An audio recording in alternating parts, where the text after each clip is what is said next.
Vamos dar início aos nossos estudos a respeito do Evangelho de Jesus, para o que pedimos a assistência e proteção dos nossos bondosos mensageiros e do nosso anjo da guarda, a fim de que nos esclareçam a inteligência e nos dê o discernimento necessário a nós, os encarnados, e aos nossos irmãos desencarnados, que aqui vieram com a permissão do Pai, para bem compreendermos o que vamos estudar. Rogamos a Jesus, o nosso mestre e guia, seja conosco e preside nossa reunião.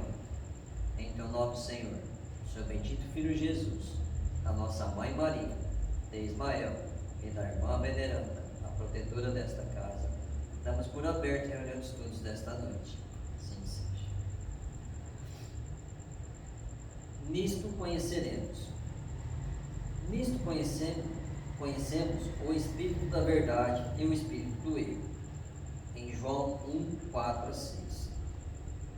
Quando sabemos conservar a ligação com a paz divina, apesar de todas as perturbações humanas, perdoando quantas vezes forem necessários ao companheiro que nos magoa, esquecendo o mal para construir o bem, amparando com sinceridade aos que nos aborrecem, cooperando espiritualmente através da ação e da oração, a benefício dos que nos perseguem e caluniam, olvidando nossos desejos particulares para servirmos em favor de todos, guardando a fé no Supremo Poder como a luz inapagável no coração, perseverando na bondade construtiva, embora 1000 golpes de maldade nos assediem, negando a nós mesmos para que a bênção divina resplandeça em torno de nossos passos, carregando nossas dificuldades como dádivas celestes, recebendo adversários por instrutores, bendizendo as lutas que nos aperfeiçoam a alma à frente da esfera maior,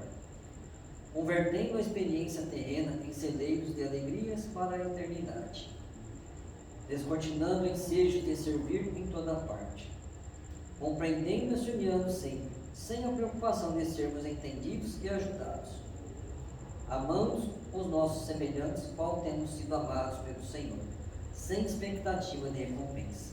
Então, conheceremos o Espírito da verdade em nós, iluminando-nos a estrada para a redenção divina.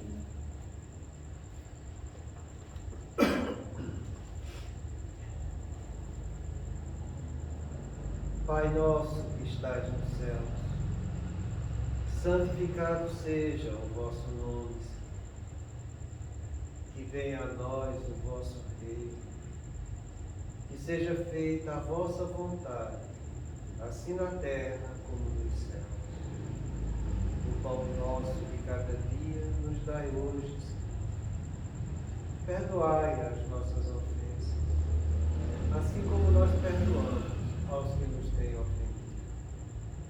E não nos deixeis que entremos em tentações, e livrai-nos de todo mal, porque teu é o reino, o poder e a glória para sempre. Amém. Espíritos esclarecidos e benevolentes, bondosos mensageiros de Deus, que tendes por missão assistir aos homens e conduzi-los pelo bom caminho, sustentai-me nas provas desta vida. Dai-me força para suportá-las sem murmurar. Afastai de mim os maus pensamentos e fazei que eu não dê entrada a nenhum espírito que tentasse iludir-me e conduzir-me no caminho do mal. Esclarecei minha consciência com relação aos meus defeitos e tirai-me de sobre os olhos o véu do orgulho, capaz de impedir-nos perceber e confessá-los a mim mesmo. A ti, sobretudo, bondoso anjo da guarda, que mais particularmente velais por mim, e a todos vós, espíritos protetores, que por mim vos interessais, fazei que me torne digno da vossa proteção. Conheceis as minhas necessidades, que elas sejam atendidas segundo a vontade de Deus. Que a paz irradia do coração de Jesus e que abrange toda a terra possa ser assimilada por todos os corações aqui presentes, tanto encarnados quanto os desencarnados, para que de posse dessa paz possamos compreender as leis que regem o mundo espiritual e e a sabedoria de praticá-las em nossa vida diária.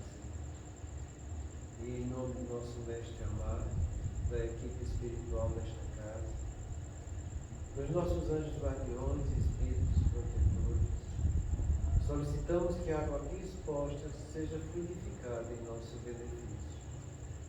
Que assim seja, damos graças a Deus.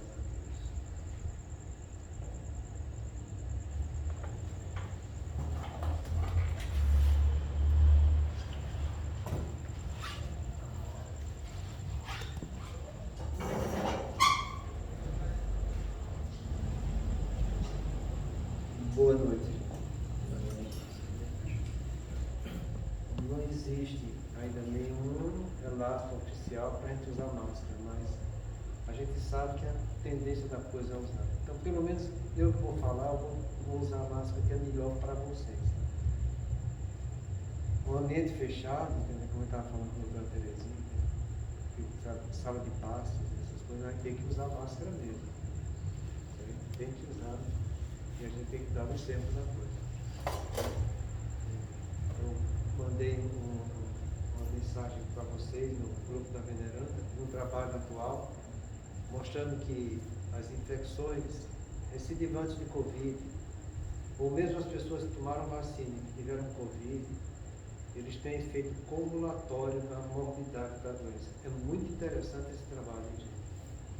Mas ele é muito interessante mesmo. Porque as pessoas, em sua ignorância, elas acham que tomando vacina ou tendo uma vez Covid, se tiver outro não vai ter problema, vai sobreviver. Pode sobreviver. Mas a comorbidade é cumulativa. Isso quer dizer que o grau de complicação com as novas infecções são mais graves. Então a gente não deve confundir uma gripe, como eu estava falando aqui, essa gripe vulgar que a gente tem com essa infecção do coronavírus. São coisas diferentes, são coisas que a gente não conhece, são coisas que a gente está começando a ter uma noção da profundidade do que isso pode causar na gente. Então, antes de você tirar a conclusão precipitada, procura dar uma olhada nos trabalhos bons que estão surgindo, porque coisas novas não param de sair a respeito dessa doença. Que cada um saiba se prevenir. Mas, dando continuidade no nosso assunto, que a gente está vendo sobre as obsessões na esfera da psiquiatria, a gente viu a semana passada esse texto em que o Alívio comenta. Como exemplo, temos a esquizofrenia paranoica, em que se sente perseguida e manipulada pelos outros para ser explorada. Isto acontece porque no passado, quando ela tinha o poder, era ela quem fazia assim com as outras pessoas, passando a acreditar que todo mundo está fazendo assim também com ela. É aqui que reside o processo primário do processo obsessivo, não é um processo secundário. Então, quando você pega um paciente que tem transtorno psicótico, no caso aqui está dando exemplo de esquizofrenia, mas a gente leva isso para todos os transtornos psicóticos. São aqueles transtornos que afetam não só a nossa afetividade, mas afetam a nossa capacidade de perceber, de raciocinar e de se comportar diante dos fatos que surgem. Então eles têm dificuldade de perceber e têm anomalias na percepção, por isso que ele tem alucinações. Eles têm dificuldade de raciocinar, eles têm um pensamento que ele não consegue ter uma trajetória normal. Ele fica num pensamento truncado ou desviado, ainda associado a pensamentos que fogem da realidade, que a gente chama isso de delírio. E eles têm um comportamento, a maneira de se comportar e agir diante dos fatos totalmente diferente das pessoas que são rotuladas como normais. Então são pacientes graves da esfera da psiquiatria. Todos os transtornos psicóticos, todos. A causa primária está no encarnado. A obsessão que vem, ela vem como fator secundário. Eu sempre falei para vocês que é importante a gente classificar as coisas para a gente poder tratar. Porque se você pega um paciente em que ele tem um problema mental, que é onde está o processo primário, e você vê que existe um quadro obsessivo em cima disso, você, quando vai tratar desse paciente, você tem que falar a verdade para o paciente e para a família. Você tem que explicar que a obsessão existe, ela deve ser tratada, é importante que seja tratada, mas ela não vai trazer a cura do paciente, porque o processo primário está na mente e no cérebro do paciente em si. Então, por mais que você remova processos obsessivos, ele vai ter sempre um transtorno junto com ele. E é muito bonito isso, sabe? Porque eu falo para vocês, eu continuo dizendo, eu trato muito mais esses quadros obsessivos no meu consultório do que aqui no caso espírita. Se você for ver quantos psicólogos chegam aqui, são uma minoria. No consultório da gente não, é a maioria que a gente recebe lá. Então, você vê que quando você vai tratando com o passar do tempo, esses quadros, que eles começam a ser amenizados com o envelhecimento do paciente. E é muito bonito você ver o paciente numa idade mais avançada, ele conseguindo ter um raciocínio mais coerente, sem delírio. Ele saber que tem quadros alucinatórios e que ele reconhece que é uma alucinação, que aquilo ali não é verdade. E com isso ele tem um comportamento muito mais sociável diante da família e diante da sociedade de uma maneira geral. Quando você vê isso acontecer, você entenda que o quadro primário do espírito, ele conseguiu, nessa encarnação, remodelar o cérebro perispiritual dele, reorganizando, para que essa remodelação no cérebro perispiritual dele passasse para o cérebro físico e ele já esboça uma melhora consistente na própria encarnação. Então, quando acontece isso, você sabe que quando aquele paciente desencarnar, a situação do perispírito dele e dele em espírito imortal vai estar muito mais melhorada do que o que ele tinha quando estava aqui na Terra. Eu trouxe para vocês o quadro do Chico a respeito de esquizofrenia. Eu acho que a Terezinha não pegou essa folha não tem aí, depois eu lhe dou. Quem não tiver essa folha pode me pedir que tem ali na bolsinha com carinho. Ele fala justamente o que aconteceu na encarnação dele. Em que ele estava com um quadro de esquizofrenia que começou a surgir e acentuou nos 20 anos de idade, e ele ficou 20 anos sendo esquizofrênico até desencarnar. E ele falava da grande dificuldade que ele tinha, porque ele, como espírito em si, sabia tudo perfeitamente do que estava acontecendo. Sabia tudo perfeitamente como deveria fazer certo.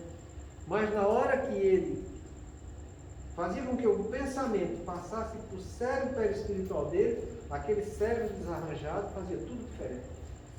E quando passava para o cérebro físico era mais diferente ainda. Então ele falava que era muito triste para ele. Ele queria fazer uma coisa boa, mas só saía coisa errada. Queria não ser agressivo, mas terminava sendo agressivo. Tanto fisicamente quanto verbalmente. E ele ficou na encarnação toda desse jeito. E quando chegou no mundo espiritual, que foi recolhido lá e foi tratado, ele ainda sentia essa dificuldade de querer fazer a coisa certa e não conseguia. Então ele pediu para a espiritualidade superior que tratava dele explicar por que ele não conseguia fazer isso, por que ele passou a encarnação toda. Então eles fizeram com que ele lembrasse da encarnação anterior a essa em que ele foi esquizofrênico. E ele viu que ele foi um juiz politicamente errado e que prejudicou muita gente. E que quando desencarnou, já como ele era juiz e era politicamente tendencioso, ele prejudicava e perseguia os outros que eram contra ele. E o que acontece aqui? Ele manipulava as pessoas, no caso do passado dele, enquanto ela tinha esse poder de perseguir os outros. E quando ele desencarnou, ele foi subjugado pelas entidades que ele prejudicou. E que, pela consciência culpada dele, ele achava certo ele sofrer daquele jeito. E foi assim que danificou o cérebro perispiritual dele. Quando ele reencarnou, ele trouxe isso com essas lembranças traumatizantes da vida passada e surgiu o quadro esquizofrênico. E quando surgiu o quadro esquizofrênico, os perseguidores deles do passado chegaram junto dele. Porque ele mesmo, com a mente comprometida, evocava as perseguições que fez nos outros, sendo ele achando que estava sendo perseguido do jeito que ele fazia, e atraiu para junto dele todos esses irmãos que ainda tinham raiva dele. Então, é aqui que a gente entende que o processo primário do quadro obsessivo está no encarnado. E o processo obsessivo do mundo espiritual, para ele, vem de forma secundária. Agrava a doença? Agrava e agrava muito. Piora a situação? Piora e piora muito. Por isso tem que ser tratada. Mas você tem que mostrar para a pessoa que o problema é dele. Ele não tem um quadro obsessivo que está gerando a doença. Ele é um doente mental que tem um quadro obsessivo secundariamente agravando a doença dele. Então, que ele trate dentro da casa espírita, seria uma glória se ele conseguisse acompanhar não só a casa espírita, mas qualquer templo religioso, com fidelidade, entende?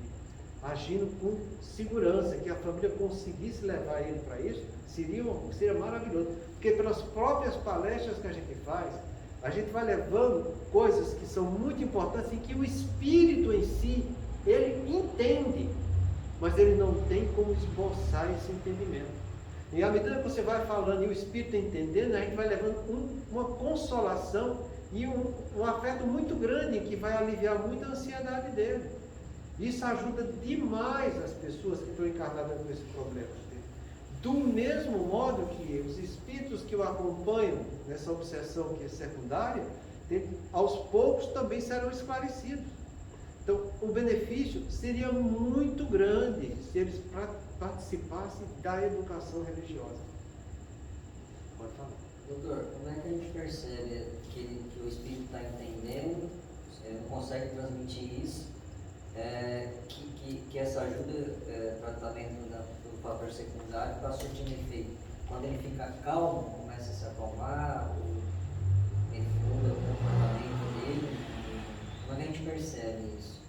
Você percebe pelo afeto que ele consegue passar pela pessoa que está tratando dele. É o que acontece com o Guilherme e comigo.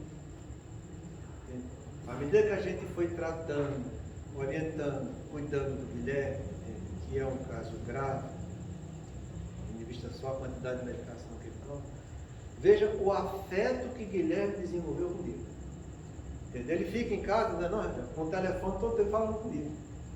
Vou falar para a irmã, vou ligar para a irmã, vou dar passo na irmã, entendeu? Vou dar passo na irmã. É o tempo todo conversando comigo. Entendeu? E ele faz questão de vir para a reunião aqui. Ele sabe os dias, ele sabe como se processa. Então, à medida que você dá amor, carinho, compreensão, carinho, afeto e atenção são nutritivos. Onde foi que a gente estudou isso? Na educação das crianças. Toda vez que você dá carinho, afeto e atenção, fazendo com que o outro perceba que você está dando isso para ele, entende? Ele se sente amado e ele retribui com essa afetividade. Tem suas dificuldades, tem suas doenças, tem suas crises, tem, mas o afeto pela pessoa foi uma coisa dele. É o que eu te falo, entende? Tem muitos pacientes que vão lá no meu consultório que estão bem, estão controlados. Às vezes eu marco para voltar com 6 meses, ele vem com 3 meses. Mas por que vem com 3 meses? Não vai falar em você, quer vir aqui. Aí vai lá no consultório. Para quê? Mas não precisa disso. Eu falo para eles, se quiserem vir na casa espírita, vem. Eles têm algum receio de vir. Mas é o carinho que existe, o afeto e a atenção, que ele faz se sentindo amado, ele traz esse afeto para você. É a maneira mais fiel de você entender isso. Mas como eu estava falando, como seria bom se a gente conseguisse, e a família conseguisse, trabalhar a religiosidade com esses pacientes. Eu posso só abrir um parênteses, o senhor tocou no caso do Guilherme. Aquela vez que estava tratando, que aquele irmãozinho falou que deixou um CD na cabeça dele. Isso foi no corpo espiritual. No corpo espiritual, É. mas que já estava registrado no corpo físico dele. Por isso que ele não ia conseguir se libertar. Mesmo ele se libertando do corpo, do problema do cérebro perispiritual dele, o cérebro físico não consegue.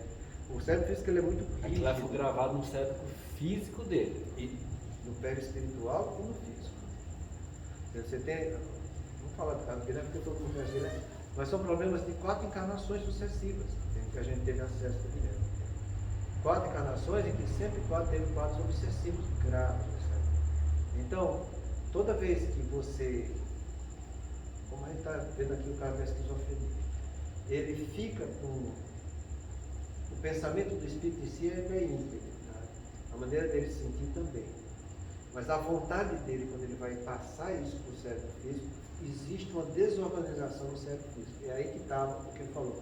Deixemos como se fosse um CD gravado na cabeça dele. Ele fica gravado, aquele arco reflexo mental no cérebro dele. E quando ele quer fazer alguma coisa, no lugar de fazer aquilo que ele queria, quando pega no reflexo, ele faz o oposto. Entendeu? Então, isso ele passa para o cérebro físico. Por isso que tem a esquizofrenia. Entendeu? O que acontece com o Guilherme. E no quadro obsessivo, como estava falando, em que a obsessão é secundária, mas ela é importante, ela é grave, ela intensifica o quadro.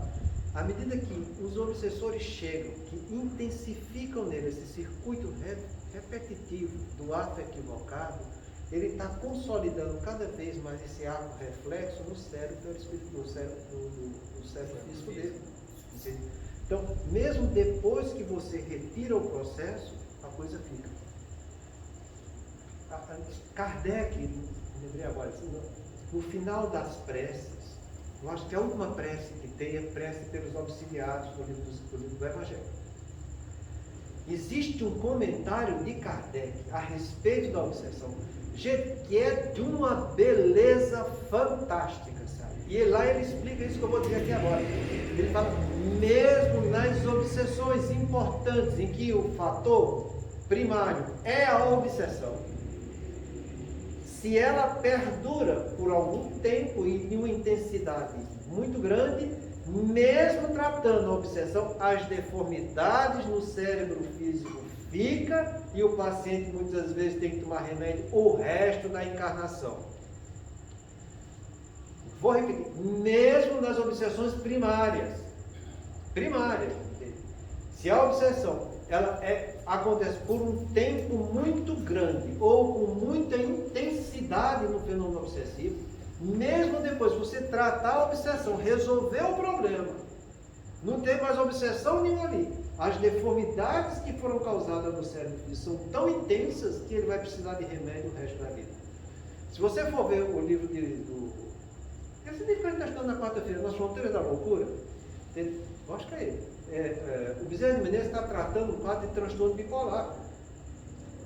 E depois que é tratado o transtorno bipolar das pessoas, ele mesmo fala no final, mesmo tratando a obsessão, ela melhorou e vai melhorar muito, mas vai ter que fazer tratamento do cérebro dela pro resto da vida.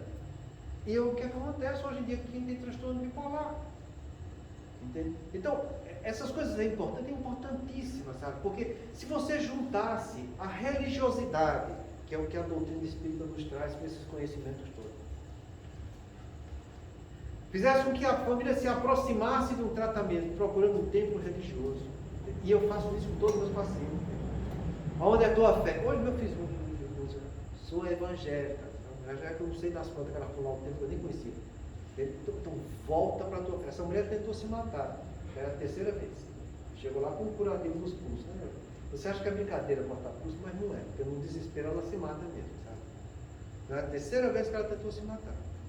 Ele mora sozinha, os filhos não estão nem aí, o único filho que às vezes chega junto dela é um filho que é usuário de droga, e quando chega já sabe para o que é, né? É porque ele quer dinheiro para usar mais droga. O marido fica 60 dias fora de casa, já teve outras mulheres também, então era uma pessoa só, com a depressão de 40 anos. É Ela chegou com o pensamento todo dissociado lá, ela não conseguia terminar uma frase direita. E à medida que a gente vai tendo a consulta, a gente vai levando um pouco de compreensão, vai dialogando, ela começa a organizar o pensamento, sabe? Isso é muito bom. A depressão vem de obsessão? Toda depressão tem obsessão. Como causa ou consequência sempre tem. A gente vai chegar na questão, acho que é um neurótico, a gente vai falar logo assim. Então, o que é que a gente fez com essa paciente? A gente tratou do ponto de vista físico. É aí que está a ciência. Lembra quando a gente estudou o auto-amor, que a gente tem aquela aqui chamada... O auto-amor tem autoestima, autoaceitação, autovalorização, autoconfiança e autorresponsabilidade. Na autovalorização, a gente tem 3 tópicos para trabalhar: a religiosidade, a filosofia e a ciência.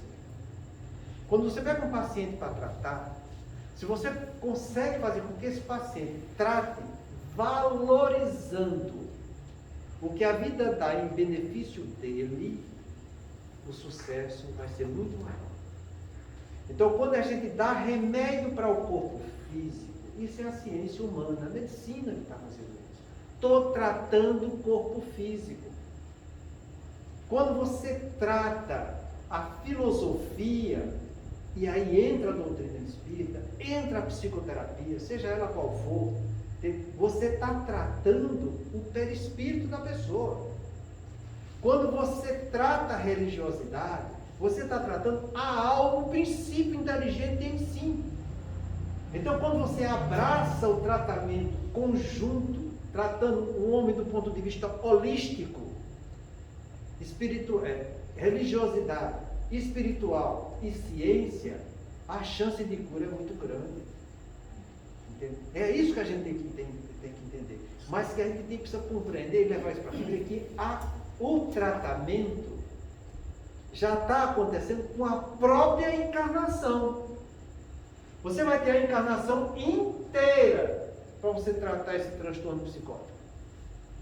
Se é um transtorno neurótico primário, você vai ter também a encarnação inteira para tratar isso. É a coisa que as pessoas às vezes não compreendem, que elas queriam tomar meia dúzia de remédio e ficar curado, e não é desse jeito. Então a gente tem que levar a verdade para eles, para que eles, entendendo a verdade, ela vá se adequando a isso e procure fazer o tratamento o mais completo possível. Então, eu posso tratar o espírito em si? Pode. Você, quando está levando um conteúdo cognitivo-comportamental para aquela alma que está pensando, e ela sente que você a entende como ela é, e você leva essa luz que tem em você para a luz dela, porque somos filhos de Deus, lucigênitos, você está tratando o princípio espiritual com o princípio espiritual. Quando você trata o perispírito dela, entende? Através de água fluidificada, através de passes, entende? Imposição das mãos, como falam as outras religiões, isso você está tratando o corpo espiritual dela, que já tem deformidades, mas aos poucos a gente vai estar levando um fluido bom que vai ajudar na reparação daquilo ali. A gente vai estar dando energia para que aquele espírito que quer ficar bom receba a nossa energia em cima da energia dele, para que tenha mais força na correção do corpo espiritual dele. Corrigindo o corpo espiritual, também ele vai ajudar na correção do corpo físico. O corpo físico, ele é de uma matéria mais bruta, é mais difícil o tratamento de cura, entende? Porque depois que você monta um arco reflexo no seu cérebro, entende? Você faz conexões entre axônios e dendríticos que fica ali a coisa estabilizada o tempo todo. Você pode, com a sua vontade, se você tiver integridade mental, você bloquear aquele arco reflexo que você sabe que é negativo. Então, se você fuma e quer parar de fumar, você, com esforço próprio, você consegue bloquear aquilo. Se você bebe e quer parar de beber, é a mesma coisa, mas entenda, uma pessoa que bebe, que já tem esse arco reflexo lá, ele pode ficar 20 anos sem beber. Se botar uma gota de álcool na boca, ele ativa o arco reflexo com toda a sua força e ele volta com o mesmo vício. Então, é uma coisa importantíssima a gente saber tratar as pessoas do ponto de vista cerebral aqui na Terra, entende? Se a gente consegue trabalhar o conjunto, o sucesso vai ser muito maior. Entende? Então é como ele fala aqui, então o processo primário está no encarnado. É aí que eu tenho que focar a cura, no encarnado. Que eu sei que ele não vai atingir a cura completa nessa encarnação. Transtorno psicótico nenhum vai conseguir curar uma encarnação só. Entendeu? Ele vai ter que tratar a encarnação toda. E a melhora vai ser gradativa, dependendo do esforço dele, dos familiares e também do tratamento médico que ele vai estar recebendo. Entendeu? Então, que isso aconteça, porque o que é secundário, que é a influência espiritual, entendeu? Que deve ser tratada, porque ela intensifica em muito o problema primário, ele vai até se libertar daquilo. Como o irmão se libertou do Guilherme, entendeu? Ele mesmo falou, eu vou e não vou voltar mais. Entendeu? Mas e ele falou para mim isso. Mas eu deixei um arco reflexo gravado na cabeça dele que vai ficar para essa encarnação inteira. Você pode fazer o que quiser com ele. Entendeu? Ele não vai me esquecer, não vai esquecer essas memórias que estão na cabeça dele. Está gravado e vai ficar. E a gente sabe que fica. Mas a gente vê que com o passar do tempo, a coisa vai se amenizando. Né? A coisa vai se tornando mais fácil e mais responsiva ao tratamento. Entendeu? Tanto do ponto de vista na casa espírita, quanto do ponto de vista medicamentoso.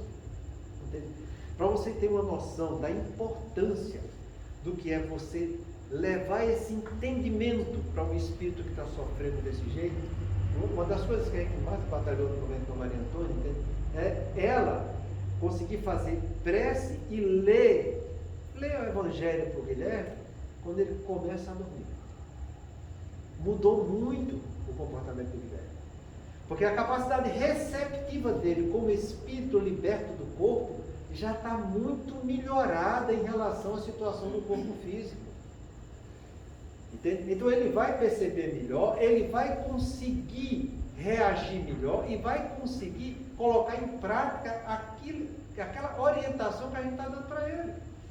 Entende? Mostra a diferença que tem ele quando está no corpo físico, com a dificuldade que tem para entender e da facilidade maior que ele tem para ter essa compreensão quando está durante o sono. Então, são coisas que a gente pode lidar com o tratamento com uma pessoa e que é muito bom e é muito prazeroso porque você vê a melhora. Gente, só quem convive com doente mental sabe que é um doente mental. Você que não convive, por mais que você faça esforço, você não consegue avaliar. Porque são situações, às vezes, tão traumatizantes que existem no dia a dia, que uma melhora que para você pode ser insignificante, para ele e para a família, é de um progresso imenso, sabe? É muito gostoso a gente ver isso. Então, que a gente saiba focar no encarnado, quando o problema primário está no encarnado. E que a gente saiba focar também como a obsessão secundária, sabendo que o tratamento daquela obsessão vai melhorar muito a situação do problema primário, porque ele não vai ter fator agravante que está intensificando o culpismo que já existe na mente dele. Entende? Então é por isso que ele fala aqui logo a seguir. Como ela agiu de forma criminosa, ela tem inimigos espirituais que angariam para si mesmo. Eles então vêm assediá-la. Mas não é a obsessão que gera a esquizofrenia. A obsessão vai agravar a esquizofrenia, estando aqui o processo secundário. É isso que acontece. Então a gente tem que tratar as duas coisas. Tem algumas coisas que me deixam muito triste, às vezes fica difícil para a gente, sabe? Às vezes a gente está no atendimento fraterno, como atendimento aqui, chega colegas nossos que são espíritas, que têm conhecimento da doutrina, que estão padecendo, por exemplo, de quadro depressivo, entende? Que chega para fazer atendimento fraterno, já chega dizendo, olha, eu sei que eu tenho depressão, assim, mas eu quero tratar só na casa espírita, eu não quero tomar remédio. Eu quero só que a espiritualidade venha me curar, porque eu sei que eu posso fazer uma escolha desse jeito. Fica muito difícil, sabe? Porque ele mesmo já está antepondo limitação no tratamento dele. Se ele tratasse do ponto de vista humano, científico, se ele fosse atrás da filosofia espírita para entender a profundidade dos princípios espíritas na sua vida, e se ele começasse a educar a alma dele analisando pelo autoconhecimento aonde ele está tornando dificultosa o seu tratamento, para que ele, como espírito, comece a ter o autocontrole diante daquilo que é agravante, nossa, a situação seria bem melhor. Seria bem melhor. Mas entenda que você está tratando com um espírito que tem uma certa rebeldia pelas deformidades físicas no corpo espiritual e no corpo físico dele. Mas o espírito em si está lúcido, sabe?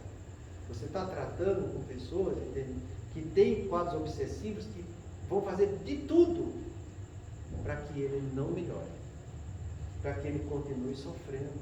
Entende? Porque é aí que está a vingança espiritual dele. Então a gente precisa ter um jogo de cintura para poder orientar a família. Por quê? Porque o paciente em si psicótico, o nome já diz, ele não é responsável por ele. Não é ele que manda nele. A vontade dele é comprometida. Por mais que o espírito em si pense e sinta da maneira correta de agir, quando ele vai usar a vontade, tem a deformidade que bota tudo a perder. Então, a gente tenta o máximo explicar para a família: você é quem vai ser o livre-arbítrio dele. Porque a capacidade que ele tem de querer e de escolher está danificada. Então, você que é pai, você que é mãe, você que é irmão, você que é adotor, você que cuida, é você quem vai ser o livre-arbítrio, quem vai querer e quem vai escolher a maneira correta de tratar. Ah, mas ele me bate, ele fica mesmo. Não interessa. É assim que a gente deve fazer. Ele está batendo, ele está agressivo, mas no fundo, não é assim que ele quer. Não é assim que ele pensa, nem é assim que ele sente. São as doenças, das deformidades do corpo espiritual e do corpo físico que faz com que ele fique desse jeito. Ele quer fazer uma coisa boa, mas quando chega a coisa boa, que entra no circuito que está deformado, sai uma coisa ruim. Não é difícil da pessoa entender isso, entende? Ele, por mais que ele queira fazer boa, quando pega a circuitaria neuronal dele, tanto do perispírito quanto do corpo físico, a resposta pela vontade dele sai totalmente equivocada. É uma situação... Imagine você querendo dizer meu bem e sai um palavrão. Imagine você querendo fazer um carinho na tua mãe e dar um tapa na cara dela. É desse jeito que acontece. Entenda como o espírito em si sofre numa situação dessa. Entende? Então, a gente precisa passar essas informações direito para a família, para que a família entenda e possa colaborar um pouco. Entende? A gente sabe que é difícil? É muito difícil. Eu sei as dificuldades que eu tenho no consultório. Entende? Mas dá para a gente começar a fazer. Porque no fundo, entende? Lá no âmago da pessoa, tanto o paciente quanto o familiar que está cuidando daquele paciente, eles, como espírito imortal, sabem de toda a verdade. Sabem de toda a verdade. Pode não querer aceitar, mas eles sabem. Então que você leve sempre, mas leve sempre essa informação verdadeira para as pessoas que você esteja tratando, entende? As pessoas que você esteja orientando.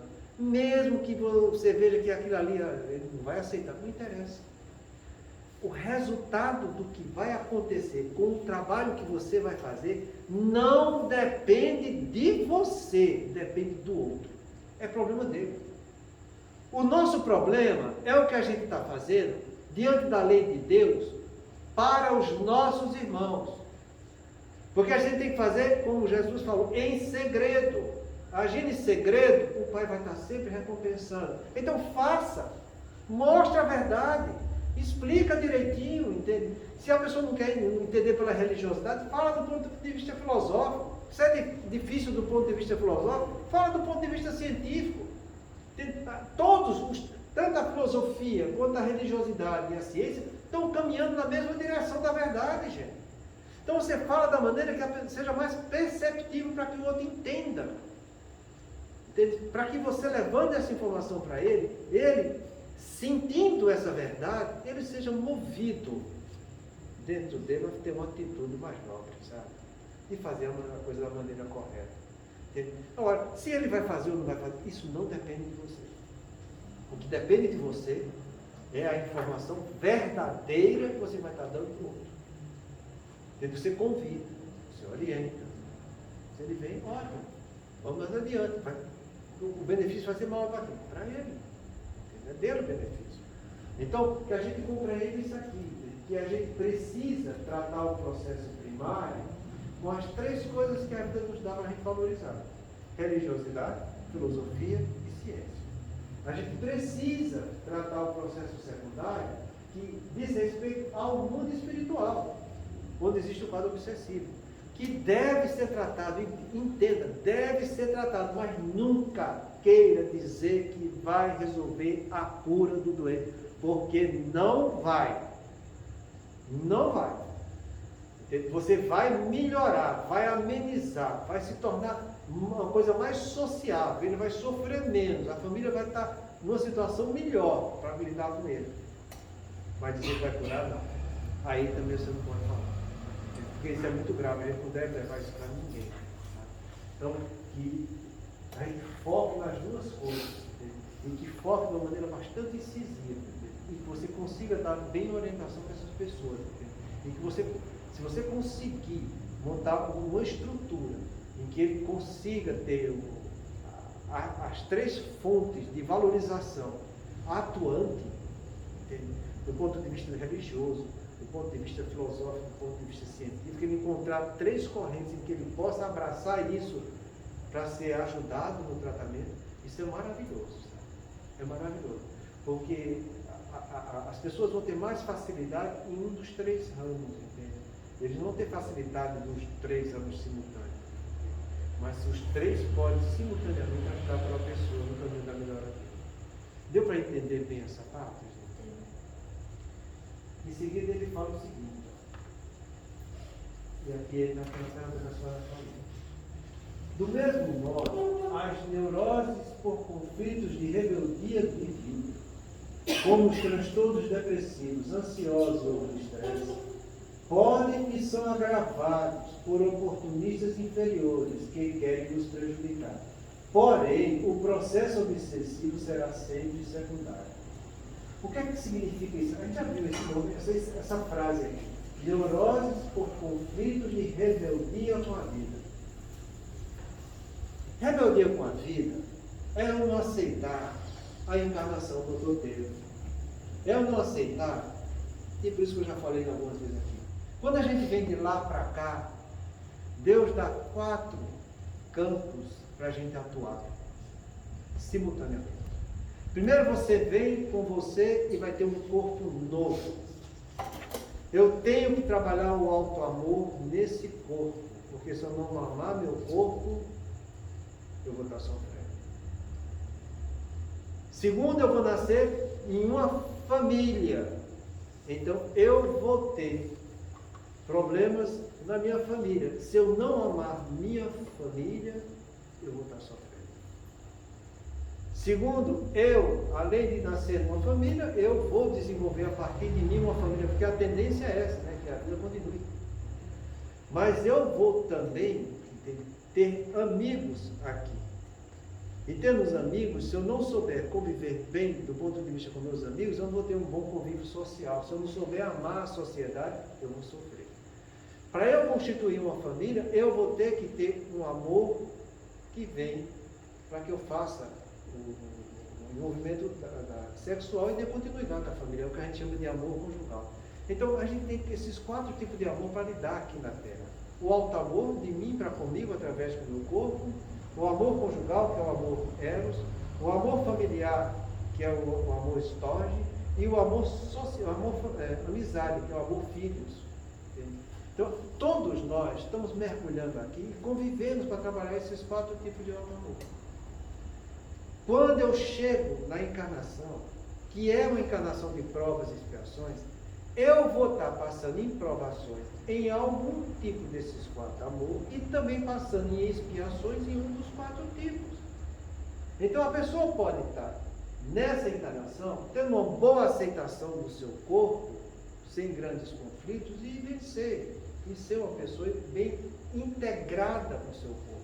O que não acontece com aquele que tem, por exemplo, está na encarnação inversa padecendo da homossexualidade. Que ele não aceita o corpo dele. Então ele precisa desenvolver esse auto-amor. Eu posso nascer em uma família em que eu não aceito meu pai, eu não aceito minha mãe. E tenho conflitos graves com isso, eu não aceito meus irmãos. Entende? Eu estou aqui passando por isso, então a expiação maior vai ser nesse contexto familiar. Eu posso arrumar o meu amor conjugal, e que a maioria das vezes é expiatório, como a gente sabe disso, entende? E no transcorrer disso aí, dessa expiação, isso se agravar, mas eu tenho que trabalhar o amor conjugal de uma maneira correta, porque ninguém nasce para se separar. A separação pode acontecer, mas ninguém nasce com essa programação existencial. Entendeu? Então eu tenho que desenvolver o amor conjugal. Do mesmo modo que eu tenho que desenvolver o amor filhos, que é o amor amizade, que se diz respeito ao amor social. É do amor filhos que vai sair o amor fraternal. Entende? Então a gente está mergulhado, trabalhando em provas e expiações nesses 4 setores. Se você for analisar a vida sua, você vai saber onde a coisa está pegando mais. Se é no casamento, se é na família, se é você com o seu corpo, se é você com a sociedade. Então, quando você não aceita o processo expiatório, você entra no que ele chama aqui de conflito de rebeldia com a vida. E esses conflitos causam esses transtornos aqui, do estresse, ansioso e depressivo. Que a gente vai falar semana que vem, que o tempo acabou. Mas vai ser, semana que vem.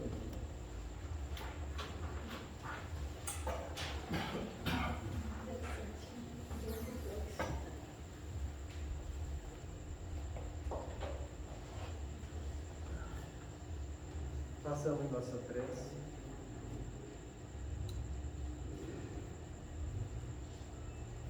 Procurando trazer um pouco de paz na terra. Pensando não só nos irmãos que sofrem, mas pensando também nos irmãos que nos querem e nos causam sofrimento.